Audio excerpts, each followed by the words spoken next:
अंग्रेजों द्वारा बनाए गए, अंग्रेजों की संसद के द्वारा पारित किए गए ये तीनों कानूनों को समाप्त कर आज हम तीनों नए कानून पुरस्कृत करने के लिए मैं आया हूं।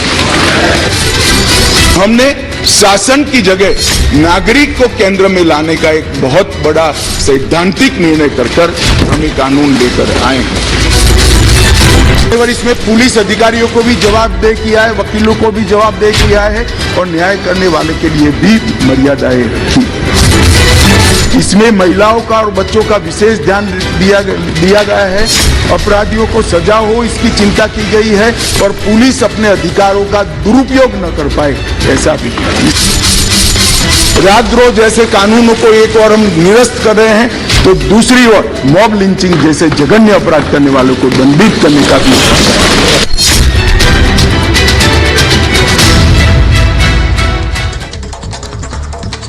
नमस्कार, आपके साथ मैं हूं सुजाता कुकरेती। आप देख रहे हैं महाभारत और आज जनता की महाभारत में बात होगी अब दंड नहीं न्याय होगा। जी हां, देश का कानून बदलने वाला है। आज महाभारत इसी पर, जनता की महाभारत इसी पर, क्योंकि देश का कानून बदलेगा तो सीधा असर जनता पर पड़ेगा। देश के गृह मंत्री ने सदन में, संसद में 3 नए कानूनों की बात कही, यानी अंग्रेजों के जमाने के जो कानून चल रहे थे पिछले 150 साल से, वही कानून आज भी भारत में चल रहे थे, उन्हें बदलने का ऐलान देश की सरकार ने किया। गृह मंत्री अमित शाह ने उस कानूनों को बदलाव की बात कही और अब उसे कैसे स्टैंडिंग कमेटी को भेजा गया है। जिस सेडिशन लॉ को, राजद्रोह कानून को लेकर आरोप मोदी सरकार पर ही लगते रहे कि ये दुरुपयोग कर रहे हैं, वो राजद्रोह कानून हटा दिया गया है। इसको लेकर सियासत आए है, इस पर भी बात होगी। इसी के साथ साथ कैसे मॉब लिंचिंग को लेकर कानून बनाए, क्योंकि यह भी एक ऐसा मामला है जिस पर लगातार मोदी सरकार को घेरा, वो मॉब लिंचिंग को लेकर कानून बनाने वाली सरकार बनी, इस पर भी बात होगी। लेकिन आपको यह बताऊं कि देश के गृह मंत्री ने कैसे लोकसभा में 3 बिल पेश किए हैं। आईपीसी, सीआरपीसी और एविडेंस एक्ट बदलने के लिए ये बिल पेश किए गए और देश की आपराधिक जो न्याय प्रणाली है उसको अब पूरी तरह से बदल दिया जाएगा। आप लोग इसको खास तौर से सुनिए, क्योंकि अब देश में जो कोर्ट की प्रक्रिया है, पुलिस की प्रक्रिया है किसी भी केस को दर्ज करने की, वो पूरी तरह से बदलने वाली है। जल्द न्याय प्रदान करने की दिशा में यह बड़ा बदलाव होगा, क्योंकि अभी इन बिल्स को स्टैंडिंग कमेटी को भेजा गया है। दंड देना नहीं बल्कि न्याय दिलाना उद्देश्य है, यानी ये एम है। सजा की दर को 90% तक ले जाने का लक्ष्य होगा। केसेस पाइल अप होते जाते हैं लेकिन सजा का ऐलान नहीं होता, वो सजा जल्द से जल्द मिले, ये उद्देश्य है। अधिकतम 3 साल में सभी को न्याय देने का ऐलान। सोचिए, 3 साल में अगर केसेस का निपटारा हो जाए, आप जानते होंगे या तो आपके साथ या किसी को जानते जरूर होंगे जो लंबी न्यायिक प्रक्रिया में फंसा हुआ है, उस न्यायिक प्रक्रिया को जल्दी से आगे बढ़ाने का काम तीनों बिलों को संसदीय समिति को भेज दिया गया है। यह देश की संसद में हुआ है, यानी देश का कानून कैसे बदलने वाला है, यह आज आपको महाभारत में बता रही हूं। और इसी के साथ साथ आज आपको यह भी बता रही हूं कि कैसे इसे लेकर एक पूरी न्यायिक प्रक्रिया को बदलने का ऐलान देश के गृह मंत्री ने किया है। अब इसमें क्या होने वाला है वो आपको बताती हूं, इसे गौर से सुनिए होगा, क्योंकि तारीख पर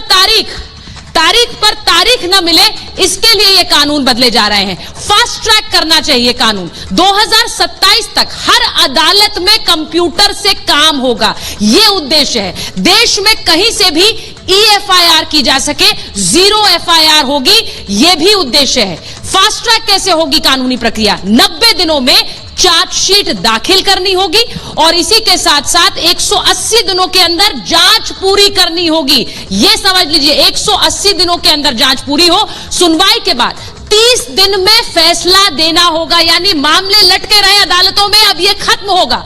अब कैसे जल्द से जल्द आपको फैसला सुनाना होगा। 3 साल तक की सजा वाले केसेस में जल्दी फैसला ले, यानी इसका मतलब यह नहीं है कि 3 साल तक की सजा के मामले में तारीख पर तारीख दी जा रही है, नहीं, जल्दी से जल्दी इसका निपटारा हो। इसमें सेशंस कोर्ट में 40% केस कम होंगे, इसके बारे में भी सोचा गया है, ये आपको बता रही हूं। लेकिन ये अंग्रेजों के जमाने के कानून कैसे खत्म करने की बात हो रही है, ये आज आपको बताती हूं, क्योंकि जो कानून अभी तक देश में चल रहे हैं ये अंग्रेजों द्वारा बनाए गए कानून और 150 साल से हम उन्हीं को आगे भारत में चला रहे थे। भारतीय न्याय संहिता से राजद्रोह का कानून हटा है। राजद्रोह का कानून जो अंग्रेजी सरकार में बनाया गया, अंग्रेजों द्वारा बनाया गया, भारतीयों को ऊपर किस तरह से दंड के जरिए कैसे अपने शासन को और सशक्त किया जाए, उसके लिए बनाया गया। वो राजद्रोह कानून हटाया गया है। नए कानून पेश करते समय गृह मंत्री अमित शाह ने संसद में क्या बोला? उन्होंने कहा कि ये लोकतंत्र सबको बोलने का अधिकार देता है, सबको बोलने का अधिकार। एकता, संप्रभुता को खतरा पहुंचाना अपराध अभी भी है, लेकिन अब धारा 150 के तहत आरोप तय होंगे। पहले आईपीसी की धारा 124A में आता था यह मामला, अब सजा 3 साल से बढ़ाकर 7 साल होगी और कुछ मामलों में उम्र कैद की सजा का भी प्रावधान है। लेकिन राजद्रोह का जो कानून है, सेडिशन लॉ है, उसे हटाया गया है। अब आपको, ये तो मैंने अंग्रेजों के कानून की बात कही, ये एक और कानून जिसके बारे में आपको बता रही हूं, और वो है मॉब लिंचिंग का कानून। क्योंकि मॉब लिंचिंग एक ऐसा मामला है जिसे लेकर कई केसेस देश में सामने आए, जिसके बाद ये आवाज उठी कि भारत सरकार, नरेंद्र मोदी मॉब लिंचिंग पर क्यों नहीं बोलते हैं। लेकिन मॉब लिंचिंग को लेकर कैसे इस देश में अब इस नए कानून के तहत कानून बनेगा, वो आपको बता रही हूं। पहचान छिपाकर, ये जो मैं आपको दिखा रही हूं, ये लव जिहाद पर है, लेकिन मॉब लिंचिंग को लेकर भी कानून है। क्योंकि अब अगर मॉब लिंचिंग का मामला सामने आता है, मॉब लिंचिंग वाला चलाइए अमित, तब इस पूरे मामले में कैसे मौत की सजा का भी प्रावधान है, वो आपको बता रही हूं। क्योंकि मॉब लिंचिंग को लेकर मोदी सरकार पर सबसे ज्यादा आरोप लगते रहे, उस पर खामोश रखने के आरोप लगते रहे। मॉब लिंचिंग का अगर हम चला पाए अमित, और उसी के साथ साथ ये आरोप लगते रहे, लेकिन अब मोदी सरकार ही मॉब लिंचिंग पर कानून बना रही है। नए कानूनों में मॉब लिंचिंग पर कड़ी सजा है। क्या है, जरा इसे जल्दी से चलाएंगे। इसमें हत्या की परिभाषा से इसे जोड़ दिया गया, यानी mob lynching is equal to murder. Mob lynching अगर आप कर रहे हैं तो हत्या कर रहे हैं। जेल से लेकर सजाए मौत तक का इसमें प्रावधान है, और कम से कम 7 साल की इसमें सजा है। इसमें उम्र कैद और मौत की सजा भी संभव है। तो ये नए कानूनों में बदलाव है। आपको यह भी बताऊं कि अब पुलिस अधिकारी से लेकर कोर्ट कचहरी के जो प्रतिनिधि हैं, वो भी इसमें जिम्मेदार होंगे अगर कानूनी प्रक्रिया जल्दी नहीं बढ़ाई गई। यानी सिर्फ जो कानून मांगने वाला है उसके लिए ही सारी समस्याएं क्यों? अगर पुलिस देरी करती है, अगर कोर्ट देरी करता है, तो उनकी भी जवाबदेही है। ये रिपोर्ट देख लीजिए, उसके बाद जनता की महाभारत।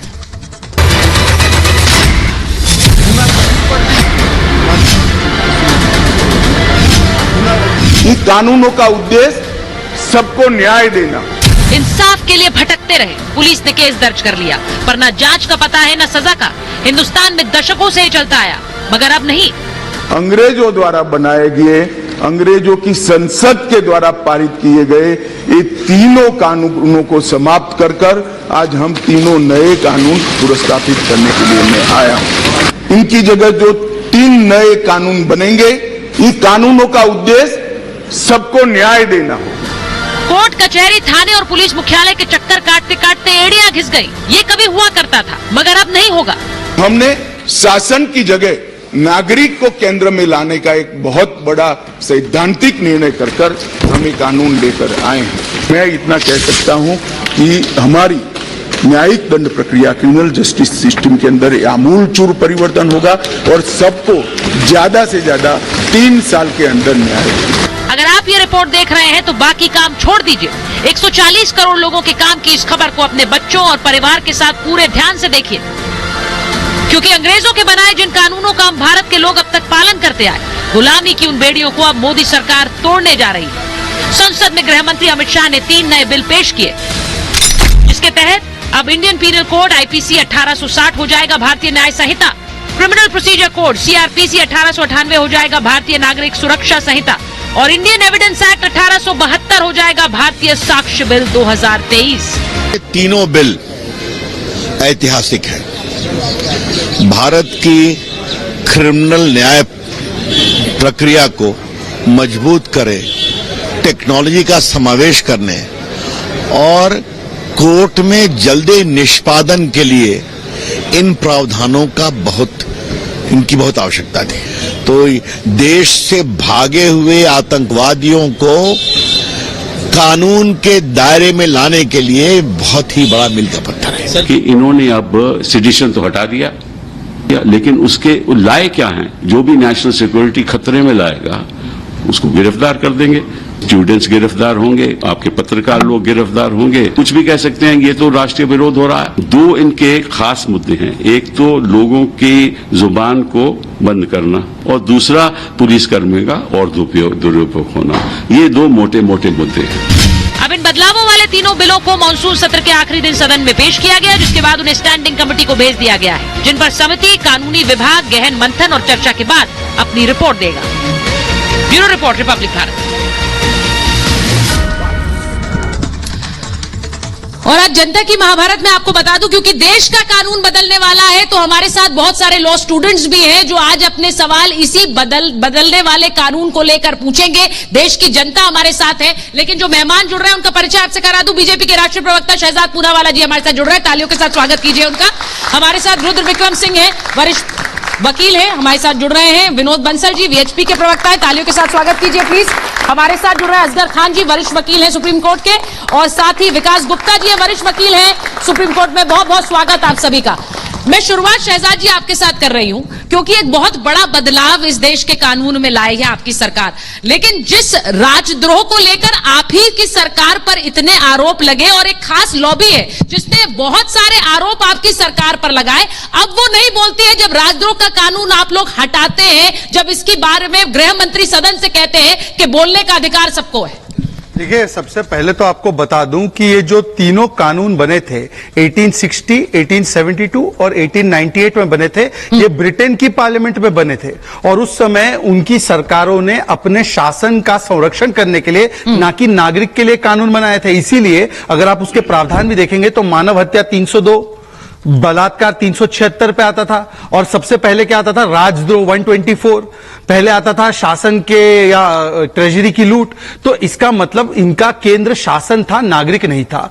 अब जो राजद्रोह का मामला है, राजद्रोह को तो नेहरू जी हटाना चाहते थे, उन्होंने तो एक बयान भी दिया था ऐतिहासिक कि मैं राजद्रोह हटाना चाहता हूं, पर ऐसी सहयोग रहा कि जो हटा नहीं पाए, वो काम भी मोदी जी को ही करना पड़ रहा है। और गुलामी के सारे चिन्हों को भी हटाने का काम हम कर रहे हैं। परंतु मैं आपको बताना चाहता हूं, क्योंकि कानून के यहां पर स्टडी करने वाले बच्चे भी यहां पर बैठे हैं, 12 ऐसी चीजें 10 सेकंड में बताता हूं जो नई चीजें पहली बार आ रही है।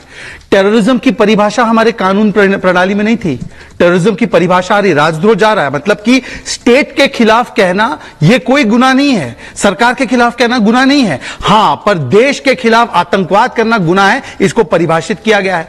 पहली बार 0 एफआईआर, यह अब एक परिभाषित तरीके से है, और एफआईआर दर्ज होती है कहीं से भी, हिमालय से लेकर कन्याकुमारी तक कहीं पर भी एफआईआर दर्ज करने का अधिकार है, और 15 दिन में आपको जवाब मिलेगा एफआईआर का क्या स्टेटस है। पहली बार 90 डेज में चार्जशीट सबमिट करना ही है पुलिस को।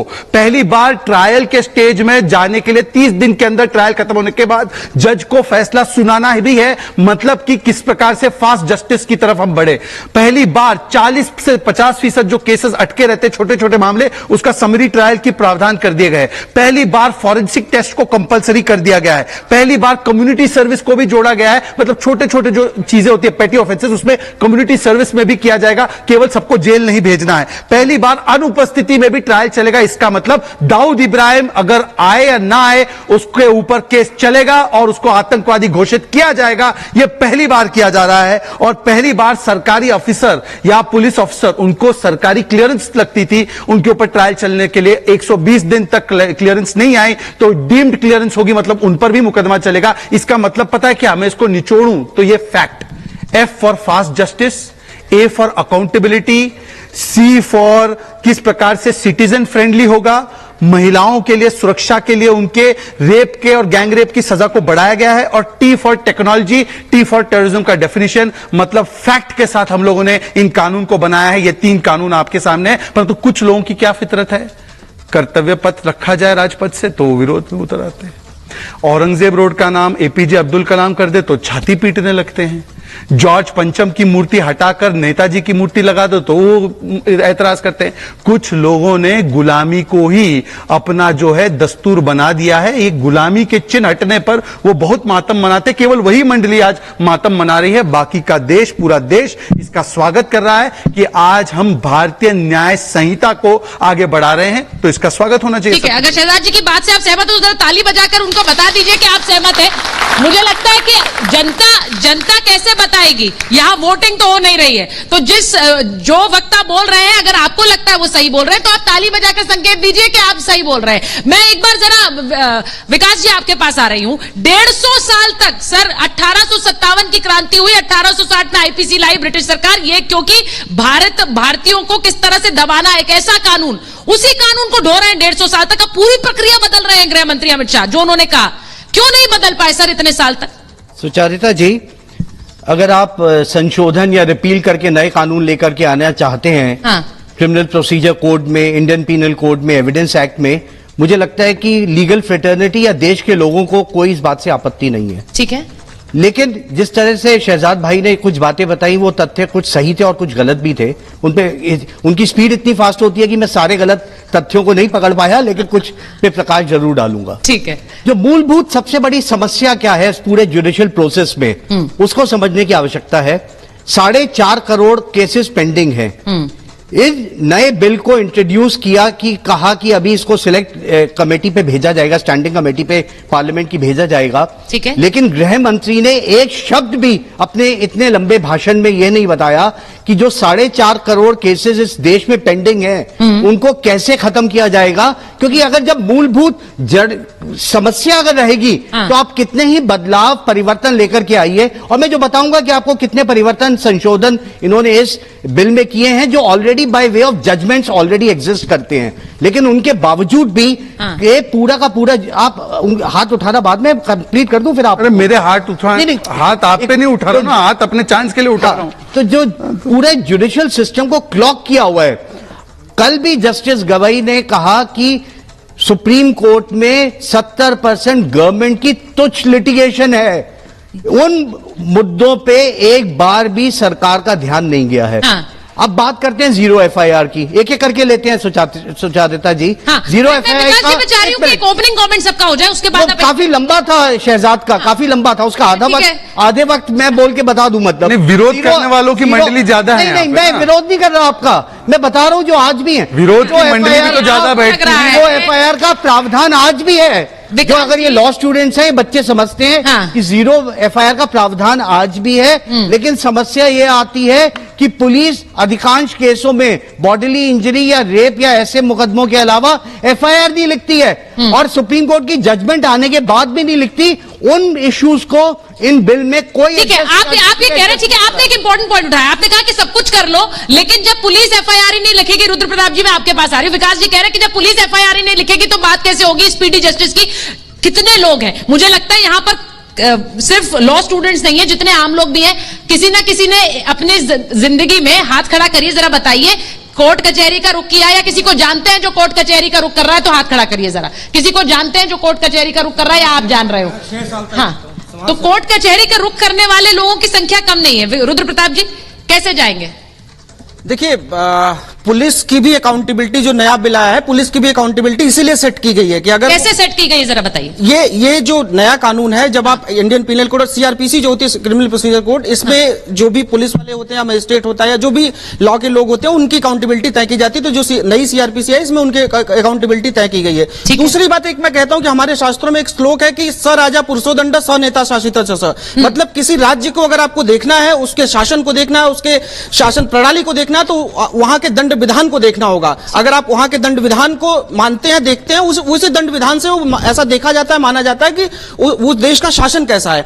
हम बताइए 1860 में एक ऐसे अंग्रेजों द्वारा बनाए गए कानून को लेकर चल रहे हैं और अभी तक ढोते हुए चल रहे हैं। उसके बावजूद भी अगर कोई सरकार, कोई एक नेता ऐसा आया जो कह रहा है कि नहीं, जो हमारे 1860, 1872, ये देखिए, ये मैनुअल है, क्रिमिनल मैनुअल, इसमें सीधा सीधा पहले ऊपर लिखा होता है कि 1860 आईपीसी, 1860 एविडेंस एक्ट 1872। उसके बावजूद भी अगर कोई सरकार सरकार आई है, कह रही है कि नहीं, जो पुराने कानून है उनको बदलने की जरूरत है, हमारे अपने नए भारत के नए कानून को लिखने की जरूरत है, उसमें मुझे लगता है कि किसी बात का विरोध नहीं होना चाहिए। ठीक है, अब मैं एक चीज पूछना चाहती हूं, क्योंकि उससे पहले मैं लॉ स्टूडेंट्स के पास आऊं, जनता पर आऊं।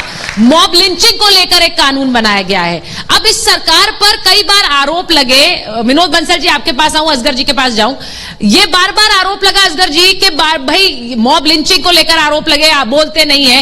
इस सरकार ने मॉब लिंचिंग के खिलाफ कानून बनाया है। उस मॉब लिंचिंग के खिलाफ कानून बनाने की जरूरत नहीं थी अगर गंभीरता नहीं होती। कितनी बार ये सवाल उठा, अब ये कानून बना, उस पर तो कुछ सराहना कीजिए या नहीं करेंगे अभी? देखिए, बात यह कि इन्होंने जो है ना, सरकार की हर बात का विरोध करना है। हाँ। एक मनोवृत्ति बन गई है भारत के कुछ लोगों की कि भारत में रहते हैं लेकिन भारतीयता से दूर रहते हैं। भारत की बात करेंगे लेकिन भारत के दर्शन को, भारतीय चरित्र को और भारत की सभ्यता संस्कृति को नहीं मानेंगे। भारत की सरकार चाहे अच्छा करे बुरा करे, उन्होंने झंडा लेके खड़ा हो जाना है, संसद से बाहर भाग जाना है, या फिर अंदर रहेंगे तो तू तड़ाक करना है। ये जो प्रवृत्ति है ना, एक जो नई संस्कृति डेवलप हो रही है, दैट इज वेरी सीरियस। और मुझे लगता है कि माननीय गृह मंत्री ने जो अभी जो 3 कानूनों का प्रारूप रखा है, निस्संदेह जो माननीय प्रधानमंत्री ने लाल किले की प्राचीर से कहा था कि गुलामी के प्रत्येक चिन्ह को हमें नेस्तनाबूद करना है, यह उस दिशा में एक स्वागत योग्य सराहनीय कदम है। और अभी देखिए, कोई कानून पास नहीं हुआ, अभी तो वो सेलेक्ट कमेटी को भेजा है और वो उसमें डिटेल डिस्कशन होगा, देश में भी डिबेट होगी। मैं कहता हूं मेरे दोनों तरफ जो है ना, माननीय अधिवक्ता भी बैठे हुए हैं, वो इस बात को एनालाइज करें और टू द पॉइंट बताएं। मैं सीधा सीधा कहना चाहता हूं, देखिए उसमें कुछ खामियां हो सकती हैं, लेकिन आप बताओ तो सही, सिवाय इसके के बजाय इसके कि आप किसी जबरदस्ती कंडेम करो या उसका क्रिटिसाइज करो, टू द पॉइंट बताइए ना कि इस नए कानून के नए प्रोविजन में ये प्रोविजन गलत है और ये इसके लिए गलत है। मैं तो कहता हूं मॉब लिंचिंग के अलावा जो जिस तरह से लफ्जियात के विभत्स कांड हो रहे थे, बिल्कुल इसमें उन पर भी बहुत बड़ा वो जरा चलाइए हमें। लेकिन उनको परेशानी इसी चीज है, सुचरिता जी, इनकी परेशानी यही है कि मैं लफ्जियात कैसे करूंगा, और भाई लड़की को कैसे फंसाऊंगा, वो लड़की के साथ व्यभिचार कैसे करूंगा, अब तो फंस जाएंगे। ये जो उस कौम को बचाना चाहते हैं, पहचान छुपाकर संबंध बनाने को लेकर सजा का प्रावधान है। लव जिहाद शब्द का इस्तेमाल नहीं किया है, लेकिन पहचान छिपाकर शादी करना एक अपराध होगा, ये कहा गया है। कानून में बदलाव से और सख्त सजा होगी और इसी के साथ साथ आरोपी को 10 साल तक की सजा संभव है। इसी को, जिसका विनोद बंसल जी लव जिहाद का जिक्र कर रहे हैं, शादी का झांसा देकर यौन शोषण पर भी सजा है। पहचान छिपाकर शादी करना अपराध बना दिया गया है। अब मैं एक बार आपके पास आ रही हूं असगर साहब, आप तो वरिष्ठ वकील हैं सुप्रीम कोर्ट के, मुझे ये बताइए, जब ओवैसी साहब ये बोलते हैं कि इससे मासूमों के साथ और बुरा कर सकती है ये सरकार, एक हथियार बन गया, कैसे? अभी तो स्टैंडिंग कमेटी के पास जाएगा, जो सुझाव दिए उससे कोई आपत्ति आपको नहीं? जो सुझाव दिए हैं, देखिए अमेंडमेंट की तो जरूरत है, जैसे अभी भाई साहब ने कहा कि 1860 से हम ढो रहे हैं, हालांकि ढोने की कोई बात नहीं है। हाँ। जिस चीज के अमेंडमेंट की जरूरत है उसे करें और जिसकी जरूरत नहीं है उसे ना करें, ठीक है, करना भी नहीं चाहिए, ठीक है। लेकिन ये कि यहाँ पे मुझे तो ऐसा लगता है जैसे जिद पकड़ ली गई है। अभी से कहा कि आप दुश्मनों को निशान मिटा देंगे, अगर किसी दुश्मन ने कोई सही निशान लगा दिया है तो उसे आप क्यों मिटा देंगे? दुश्मन के सही निशान क्या होते हैं? देखिए, अरे सुनिए, बताओ ना, दुश्मन के निशान अच्छे होते हैं ना। यही परेशानी है, की बात सही पहुंचे, निशान भी अच्छे होते हैं, मैं आज पहली बार सुन रहा हूँ। अरे बहुत बढ़िया होते हैं, कुछ सही है, गलत है।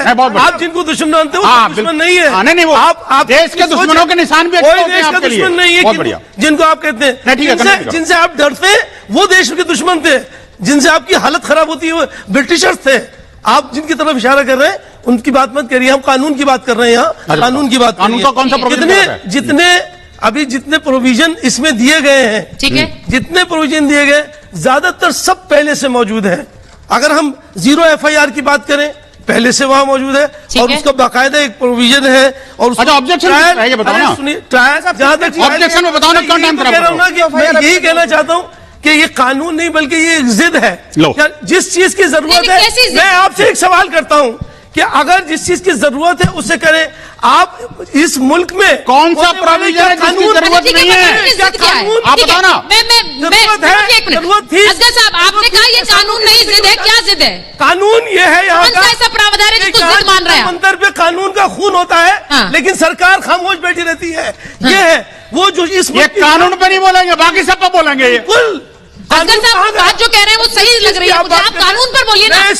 मैं सुप्रीम कोर्ट की बात कर रहा हूँ। बात को लॉजिक है नहीं, यहाँ पर दो और वकील हैं। इलॉजिकल बात करना। Judgement of our honourable supreme court कि जब कंप्लेंट दी जाए ठीक है, सबसे पहले एफआईआर होनी चाहिए। हाँ। नहीं होती एफआईआर जब आप उसकी अरे इसी के लिए कानून नहीं होती एफआईआर, ये अभी होने लगी है, ये बीजेपी सरकार में होने लगी है, पहले से नहीं होती एफआईआर। और एफआईआर के बाद में 19 मैं असगर खान साहब मेरी बात सुनिए। एफआईआर का होना क्या इस सरकार से जुड़ा है, ना होना या होना? सरकार से जुड़ा है भाई। एफआईआर नहीं होना ये एक समस्या रही है, विकास जी ने भी कही, बहुत समय से ये समस्या रही है, उसे ठीक करना है, जल्द से जल्द न्याय मिले वही तो ठीक करना है। आप वो कह रहे हैं कि भाई ये तो एफआईआर नहीं होती, ये समस्या है, तो सब मानते हैं, ये तो सब मानते हैं, कौन नहीं है जो मानता है इस पैनल पे? बता दीजिए। करप्शन बढ़े उसे ठीक करेंगे। हाँ, एक मैंने एक प्रश्न पूछा था, कोई एक प्रोविजन बताएं, लॉ स्टूडेंट्स के पास पहले जाना चाहता हूं। कानून में एक कोई प्रोविजन तो बताएं कि आखिरकार कौन सा गलत है। खान साहब इनकी अपनी मंडली है, उसी की बात ठीक है। मैं ये शहजाद जी एक कमेंट आपसे जरूर लूंगी, क्योंकि वो कह रहे हैं एफआईआर होती नहीं है। मुझे लगता है यहाँ पर जो जनता भी है, जो लोग देख भी रहे होंगे, वो भी मानते हैं कि न्याय के लिए बहुत बहुत घुटने घिसने पड़ते हैं, ये बहुत लोग समझते हैं। उसी को बदलने के लिए तो ये ला रहे हैं। बिल्कुल। देखिए, एक तो मैं बता दूं आपको कि जीरो एफआईआर के कॉन्सेप्ट को अब स्टैट्यूटरी किया गया है कि यदि वो नहीं किया जाता है और 15 दिन में अगर पुलिस आपको रिपोर्ट नहीं देती उस कंप्लेंट का क्या हुआ, और कहीं पर भी आप एफआईआर कर सकते हो। मानो मैं यहां बैठा हूं, मैं एफआईआर कर सकता हूं अगर कोई चीज घटना महाराष्ट्र की हुई, कोई टेरिटोरियल उसमें अभी वो नहीं रहा। दूसरी बात सुनिए ना, एक बार सुन लीजिए प्लीज। एफआईआर वही है कि मैं क्या करूं? असगर जी बोलने दीजिए प्लीज। असगर जी की समस्या आप इंटरजेक्ट करिए सर, लेकिन एक बार शहजाद जी कंप्लीट कर लेना। आपने वो सवाल उठाया, मैंने वो सवाल। देखिए, इनकी तो समस्या ये है कि देश के संविधान से ज्यादा प्यारा इनको दुश्मन के निशान लगते हैं। ये सब इनको देश का संविधान नहीं, दुश्मन का निशान ज्यादा प्यारा लगता है। मैं क्या कर सकता? ये समस्या आप देखिए, दूसरी बात लेके जा रहे हैं। सर देखिए, अभी तक जब तक मैं आपके पास नहीं आई थी, सब लोग आराम से बात कर रहे थे। विकास जी की बातों को, विकास जी ने मेरे ओपनिंग स्टेटमेंट को सुना ही नहीं। फास्टर कन्विक्शन रेट भी 90% हो और फास्टर जजमेंट भी आए, इसके लिए दो चीजें की गई है। एक तो छोटे मामलों में समरी ट्रायल का प्रावधान डाला गया जो पहले नहीं था, और दूसरा जजमेंट, ट्रायल के बाद जजमेंट, जज बैठा नहीं रह सकता है, 30 दिन के अंदर उसको जजमेंट देना ही है। इसका मतलब ये करोड़ों करोड़ों केस जो है ये खत्म करने का सीधा स्टैट्यूटरी प्रोविजन किया गया है। तीसरी बात मैं इनसे पूछना चाहता हूं, यही तो कह रहे थे ना, मॉब लिंचिंग पे कानून लाओ। अब मॉब लिंचिंग पर कानून बन गया तो उसका विरोध कर रहे हैं आप। बोल दीजिए अजगर साहब कि आप, मैं विरोध कर रहा हूं, अब मुझे मॉब लिंचिंग का कानून नहीं चाहिए। और चौथी बात है ओवैसी का, कराइए तो, और सुन लीजिए, एफआईआर कराइए, सुन लीजिए, सारे एफआईआर होंगे। कानून तो जब हो गया, अब प्रॉब्लम, इनकी समस्या पता है क्या है? अब देखिए, ये जिद कर रहे थे ना, सुप्रीम कोर्ट सर्टिफाइड जिद तो शाहीन बाग में थी। शाहीन बाग को सुप्रीम कोर्ट ने कहा कि ये जिद पर बैठ गए थे आप पार्लियामेंट के ऊपर नहीं है। ये सुप्रीम कोर्ट ने कहा कि सही बैठे थे, ये इनका राइट है। ये आपको पता ही नहीं, सुप्रीम कोर्ट का जजमेंट पढ़ लिया, पता नहीं कहा।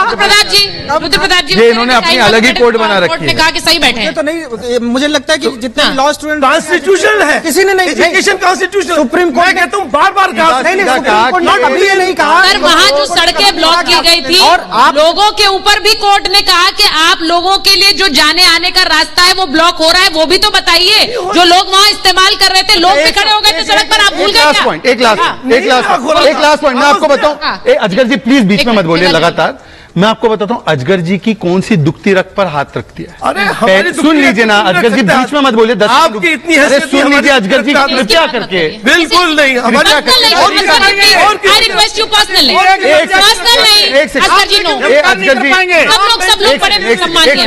मुझे लगता है कि यहाँ पर वकील भी बैठे और वकालत करने का एक तरीका ये होता है कि अपनी अपनी बारी में बोले, ओवररूल हो जाता है। मैं 10 सेकंड में खत्म कर रहा हूँ, अजगर जी बीच में मत बोलिए। अजगर जी की दो मेन समस्या है। पहली बार आतंकवाद का परिभाषा तय किया गया है और ये दाऊद इब्राहिम को किस प्रकार से अब सजा मिल सकती है, इसीलिए इनकी तो परिभाषा में याकूब मासूम है, इनकी और ओवैसी की परिभाषा में याकूब और अफजल मासूम है, इसलिए छाती पीटते हैं अफजल हम शर्मिंदा है, तेरे कातिल जिंदा है। ये बात सही है कि इस कानून में पहली बार आतंकवाद को भी परिभाषित किया है, और ये बात यूनाइटेड नेशंस जनरल असेंबली में प्रधानमंत्री नरेंद्र मोदी ने कही थी। ठीक है, एक minute. United Nations general assembly में प्रधानमंत्री ने कही कि टेररिज्म को परिभाषित करने की जरूरत है। ठीक है, एक सेकंड मैं सवाल ले लूं, जरा सवाल ले लूं और लॉ स्टूडेंट से पहले लेती हूं। सर मेरा सवाल बीजेपी के प्रवक्ता से है। हमारे हिंदुस्तान में 10 लाख लोगों पे 50 जज भी नहीं है।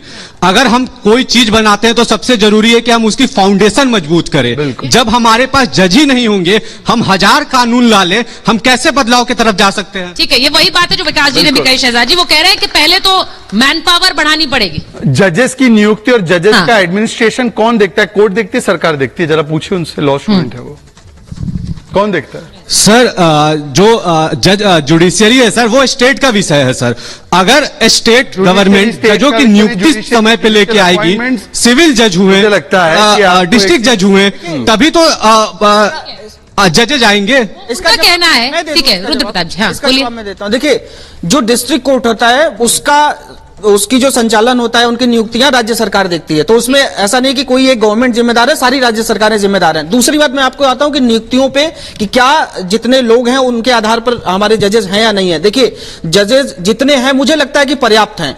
ये आप प्रोसीडिंग देखिए आप केसेस की, जब आप उत्तर प्रदेश या फिर और भी अन्य प्रदेश हैं जहां पे, आप दिल्ली को छोड़ दीजिए, दिल्ली में बहुत अच्छे प्रोसीडिंग चलती है, लेकिन अन्य राज्यों में अगर मैं जाऊं, कोई भी राज्य हो, चाहे वो भाजपा शासित राज्य हो, कोई भी राज्य, वहां पे प्रोसीडिंग ऐसी है कि हर दूसरे दिन स्ट्राइक होती है। उसमें लॉयर्स की भी कुछ गलतियां हैं, जजेस की भी कुछ गलतियां हैं कि वो नहीं आते। जितने जजेस हैं अगर वो कॉम्पिटेंसी से काम करें, सही तरीके से काम करें, इतने जज काफी है। क्या ये एक मेरा सवाल, उसमें मेरा भी सवाल जोड़ लीजिए, क्या ये जरूरत है विकास जी? क्योंकि जब हम कह रहे हैं कि डिजिटाइजेशन, यानी आपके मोबाइल पर बहुत सी चीजें आपको उपलब्ध होंगी, तो उससे भी एक तरह से जो मैन पावर की समस्या वो भी कम होगी। भाई आपके मोबाइल पर आपको बहुत सी चीजें जिसके निपटारे को लेकर आपको जानकारी मिलेगी। आपको पुलिस थानों में भी लोगों की जरूरत होती है, आपको जुडिशरी में भी लोगों की जरूरत होती है। क्या उसमें कुछ हल होगा? बताइए। सुचारिता जी, बड़े प्रथम मैं बात ये कहना चाहूंगा कि किसी को एतराज नहीं कि आप नए कानून लेकर। पहली बात, let's make the facts very clear. क्या इससे न्याय प्रक्रिया में सुधार आएगा? यह सबसे बड़ा प्रश्न चिन्ह है। एक मित्र ने अभी उठाया, जो मैंने शुरुआती दौर पे कहा कि 4.5 करोड़ केसेस पेंडिंग हैं। और दूसरी बात, अगर आप इन्वेस्टिगेशन में सुधार लेके आना चाहते हैं तो सुप्रीम कोर्ट ने प्रकाश सिंह बादल से लेके आज तक इतनी बार कहा है कि पुलिस या इन्वेस्टिगेटिंग एजेंसीज जो हैं इस देश में, वो एग्जीक्यूटिव के चुंगल से बाहर होनी चाहिए। उस पे कुछ भी इस संशोधित बिल में या नए बिल में कोई प्रावधान नहीं है कि पुलिस या और बाकी इन्वेस्टिगेटिंग एजेंसीज एग्जीक्यूटिव के चुंगल में तब भी थी और आज भी है।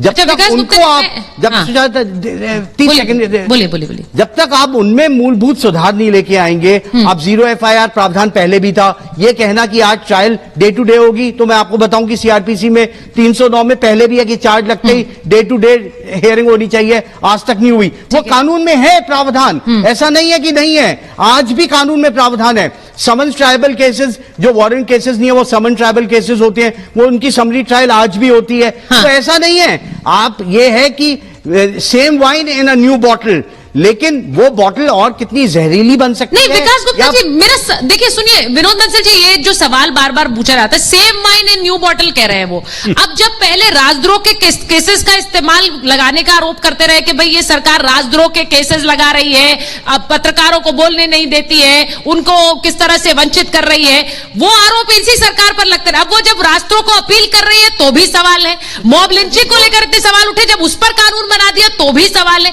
तो सवाल तो अंतहीन है विनोद जी। 124 में जा रहा है, मेरा नाम विनोद, 50 इंट्रोड्यूस हो। विकास जी, मेरा नाम विनोद।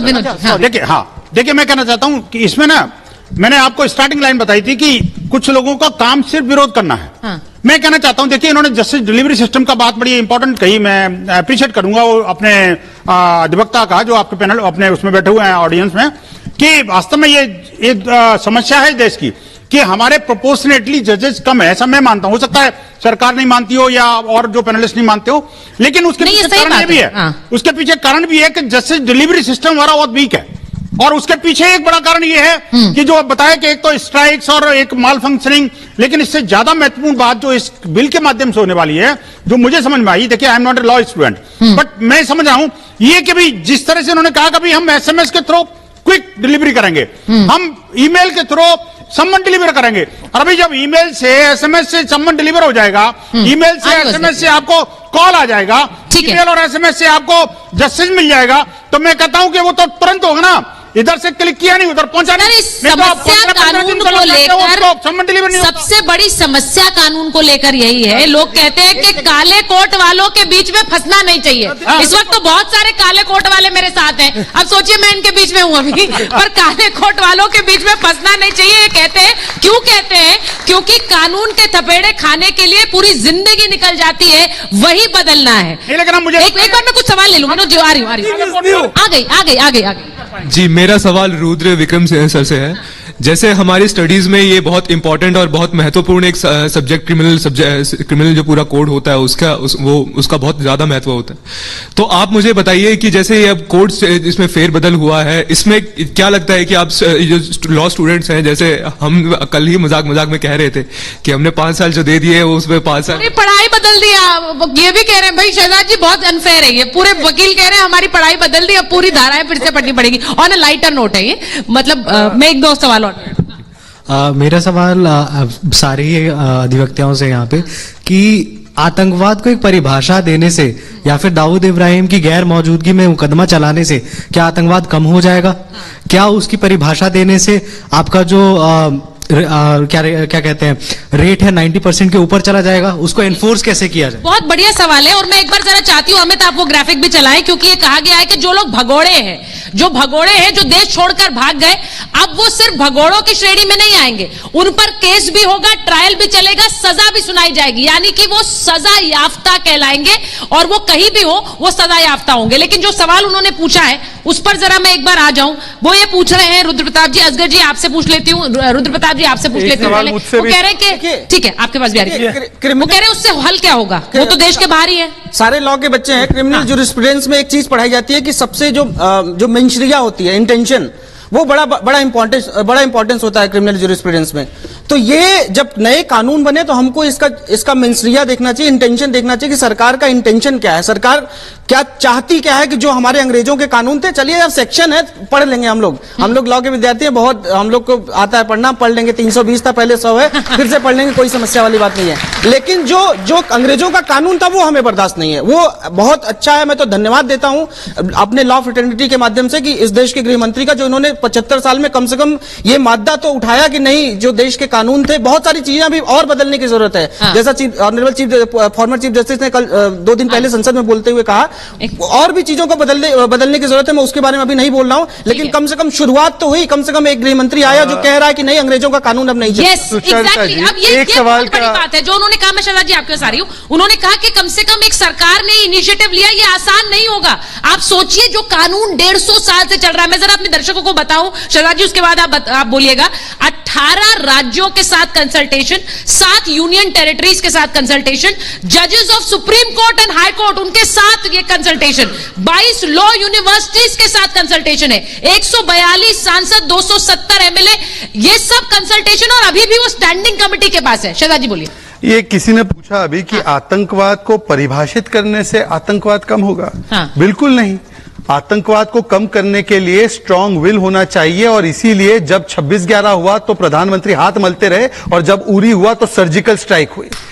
आतंकवाद को जड़ से मिटाने के लिए बालाकोट हुआ, पुलवामा जब हुआ उसके बाद, तो आतंकवाद मिटाने के लिए हर दूसरे हफ्ते पहले आपको याद होगा दिल्ली में ब्लास्ट, हैदराबाद में ब्लास्ट, बेंगलुरु में ब्लास्ट, मुंबई में ब्लास्ट, पुणे में ब्लास्ट, अहमदाबाद में ब्लास्ट, वाराणसी में ब्लास्ट, ये ब्लास्ट होते थे। आज ये सारे ब्लास्टों की श्रेणी बंद हो चुकी है, श्रृंखला बंद हो चुकी है। इसके लिए नेता चाहिए, इसके लिए विल चाहिए, परंतु हां, आतंकवाद की परिभाषा इसलिए चाहिए वरना मासूम बच्चा बोलकर समाजवादी पार्टी ने 2012 में जो वाराणसी के संकट मोचन मंदिर से लेकर अलग अलग स्थानों पर बॉम्ब ब्लास्ट करने वाले लोग थे, उनको निकालने का प्रक्रिया उन्होंने प्रोसेस शुरू किया था। हाईकोर्ट को इंटरवीन करने के कहना पड़ा कि कल क्या पद्मश्री दोगे? तो इसीलिए आतंकवाद की परिभाषा जरूरी है, ताकि एक एक आतंकवादी को परिभाषा के तहत उसको सजा दिलाई जाए और उसको याकूब और अफजल की तरह सजा मुकर्रर की जाए। ये इसके लिए बहुत इंपॉर्टेंट पॉइंट है असगर साहब। वो कह रहे हैं कि आतंकवाद का समर्थन ये देश बर्दाश्त नहीं करेगा, इसीलिए आतंकवाद की परिभाषा,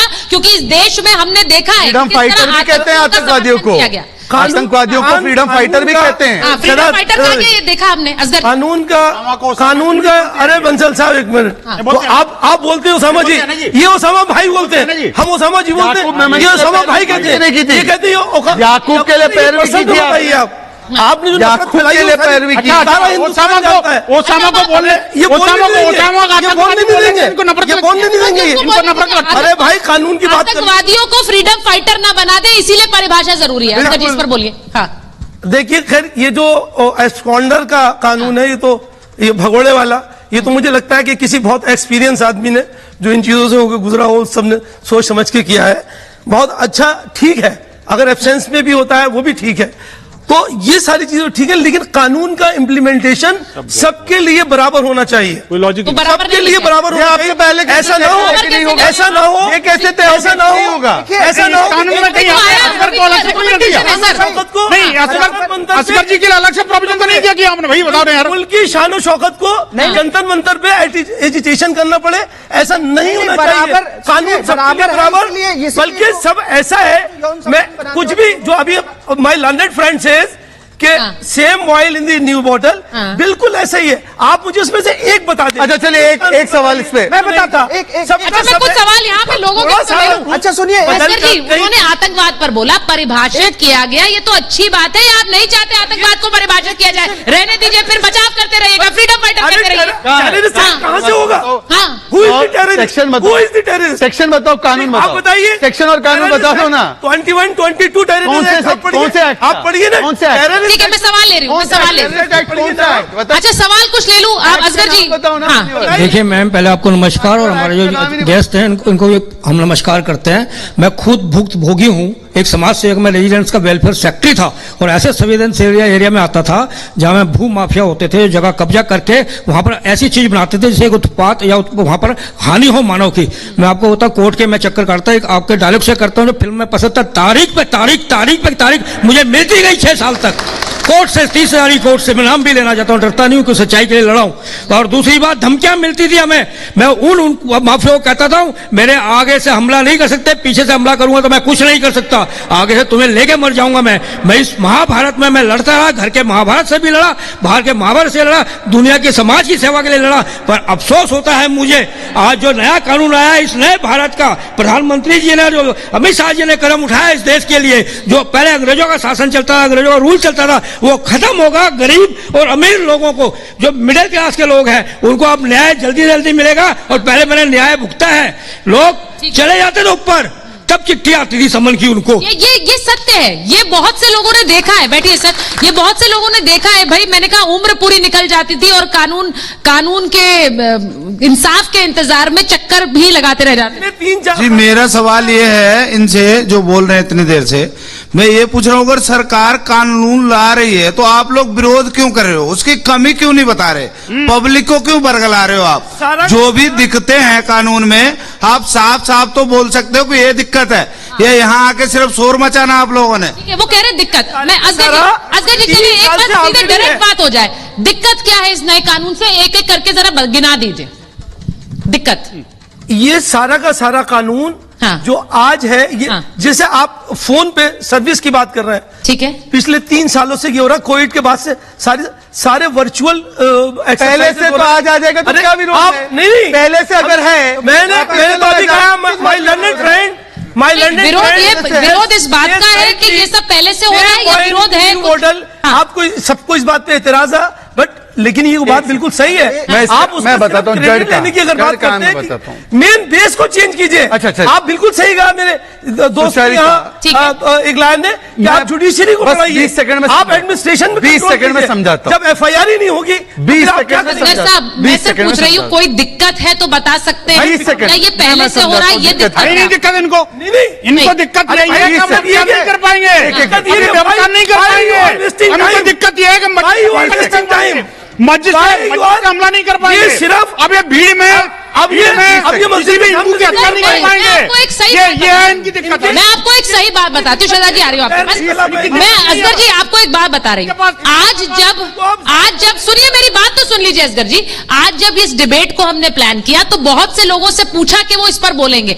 बहुत से लोग जो सरकार का विरोध भी करते हैं, आज वो इस डिबेट में इसलिए नहीं आए क्योंकि उन्होंने कहा ये अच्छा कदम है, इसके खिलाफ हम क्या बोले, और बहुत मुश्किल से, मैं आपको सच बता रही हूँ, ये अच्छा कदम है, इसके खिलाफ बोलने में दिक्कत है, इसलिए नहीं आए हैं, ये भी आपको बता रही हूँ। हम ये कह रहे हैं कि अमेंडमेंट ठीक है, बोल ही नहीं पा रहे हैं, जिद नहीं, ठीक है, आप नहीं बोल पा रहे हैं, हम तो सब बोल रहे हैं, सर, आप सवाल करें, उसी के लिए आप बता नहीं। अरे शहजाद जी की बात सुने, शहजाद जी, ठीक है ठीक है ठीक है, अरे कानून की कहीं बता तो रहे, ऐसे नहीं, आप आगे अलग मिलना, ठीक है शहजाद जी, क्या कौन सा नया कानून बताइए ना, कानून बताइए कौन सा है, एक कभी बताइए ना, कानून की बात कर रहे हैं आप। अच्छा एक सेकंड, मैं शहजाद जी बोलना चाह रहे, 10 सेकंड उसको दीजिए, सरकार का पक्ष रखना जरूरी है, एक सेकंड, कानून नहीं पता किस कानून की बात कर रहे हैं, मेरे कानून सब पहले से मौजूद ठीक है। असगर जी एक मिनट ना सर, प्लीज, मुझे क्यों आप फोर्स कर रहे हैं, मैं जनता के भी अच्छा लग रहा है मुझे, आप ये जो आप लोग ठीक है, अच्छा इनको ये नहीं पता किस कानून पर बहस हो रही है, ये ऑडियंस से पूछ रहे हैं कि कौन से कानून पर बहस हो रही है। अच्छा ठीक है, एक सेकंड जवाब दीजिए, अच्छा एक सेकंड, ठीक है बोलिए शहजाद, सभी लोगों का लॉजिकल आदमी बुलाया करो, देखो ऐसा नहीं, किसी को पता भी रहना चाहिए सब्जेक्ट क्या है। सर वो वरिष्ठ वकील है सुप्रीम कोर्ट के, अच्छा ठीक है, आपने बताया नहीं इनको, अच्छा एक सेकंड, इसका मतलब या तो आपने बताया नहीं इनको कौन से सर, ये लोगों के हित की बात है, इसमें लड़ने की बात नहीं। मैं एक बार शहजाद जी जरा जवाब दे दें, ठीक है विनोद जी, ऐसा व्यवहार अगर कोई कोर्ट रूम में करे तो कोर्ट से लात मार के निकाल दिए जाओगे, तो कम से कम ऐसा आचरण रखो, कम से कम ऐसा आचरण रखो कि कोर्ट में खड़े रहने के, कोर्ट रूम में नहीं, कहीं भी नहीं भाई, करना कोर्ट चाहिए, में भी ऐसे ऐसा आप बिहार कर रहे हैं, ये क्या तरीका है, अपनी बारी का तो अपनी बात ये देखिए, पर्सनल बात करेंगे, मैं पर्सनल नहीं, सर आप, मैं बोलूंगा, अच्छा ठीक है, मैं पर्सनल नहीं, बात मुद्दे कोई नाम लेके बोलेगा, मुद्दे की सर, मुद्दे की, शहजाद जी मुद्दे की बात, मैं तो नाम ही नहीं लिया, मुद्दे की बात, मैंने तो नाम ही नहीं लिया, प्लीज अविनोद जी आप भी छोड़, ठीक है, मेरे पास समय नहीं सर, मुद्दे की बात करने दीजिए ऐसे, हाँ शहजाद जी की बात होती है, लंबाई चौड़ाई की बात, देखिए इसमें 3 चीजें की गई है। पहले जो ये चेन स्नैचिंग झपटी होती थी ना, मोबाइल की झपटी, इसके लिए पहली बार आज वहां पे दंड है, गैंग रेप के लिए ज्यादा कठोर दंड है, और टेररिज्म के लिए दंड है। अब इन तीनों में से कौन सा इनका वोट बैंक है जो सड़कों पर आ जाएगा? ठीक है, ये कह रहे कि हम सड़कों पर आ जाएंगे, हमें मजबूर मत कीजिए, तो क्या टेररिस्ट आपका वोट बैंक है? चेन की छीना झपटी करने वाले आपका वोट बैंक है, या बलात्कार करने वाले आपका वोट बैंक है? बता दीजिए, विरोध की बात का, ये लोग विरोध कह रही हूँ कि अभी ये कानून की शक्ल नहीं लिया है, ये एक बिल है जिसे संसद ने अब स्टैंडिंग कमेटी को भेजा है, स्टैंडिंग कमेटी इस पर विचार विमर्श के बाद इसे आगे करेगी, लेकिन उस दौरान ये स्वाभाविक है कि देश में इस कानून को लेकर जो नया कानून है और जो नए भारत का नया कानून है उस पर विचार विमर्श होगा, चर्चा होगी, और ये द्वंद्व भी होगा शायद जो इस वक्त महाभारत में आप देख रहे थे। मेरे पास समय इतना ही था, बहुत बहुत धन्यवाद आप सबका।